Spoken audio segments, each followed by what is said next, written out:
একবার রাসূলুল্লাহ সাল্লাল্লাহু আলাইহি ওয়াসাল্লামের আজাদকৃত গোলাম হজরত সাফিনা রাদিয়াল্লাহু সমুদ্রপথে এক সফরে বের হন। হঠাৎ ঝড়ের কবলে পড়ে তার নৌকোটি ভেঙে যায়। তিনি একটি কাষ্ঠখণ্ডের উপর ভর করে ভাসতে ভাসতে রোম সাম্রাজ্যের এক গভীর জঙ্গলে গিয়ে পৌঁছান। সেখানে পা রাখা মাত্রই একটি বিশাল ও ক্ষুধার্ত সিংহ গর্জন করতে করতে তাকে আক্রমণ করার জন্য তেড়ে আসে। এমন চরম বিপদেও তিনি বিচলিত না হয়ে সাহসের সাথে সিংহের সামনে দাঁড়িয়ে বললেন, হে বনের রাজা, আমি আল্লাহর রাসূলের আজাদকৃত গোলাম সাফিনা।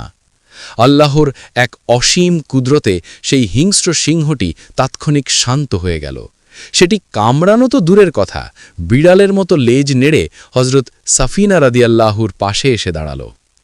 সিংহটি তাকে পথ দেখিয়ে জঙ্গলের বাইরে নিরাপদ স্থানে পৌঁছে দিল এবং ঘাড় নিচু করে সম্মান জানিয়ে বিদায় নিল। দর্শকদের প্রতি বিশেষ অনুরোধ।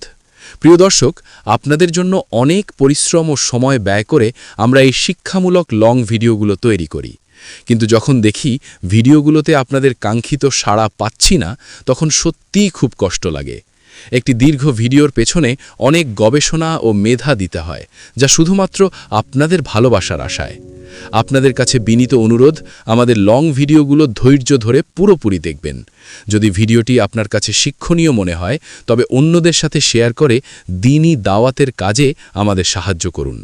ভিডিওটি কেমন লেগেছে তা লাইক ও কমেন্টের মাধ্যমে জানালে আমরা পরবর্তী কাজের অনুপ্রেরণা পাই। আর আমাদের সাথেই থাকতে বেল আইকনটি বাজিয়ে দিন।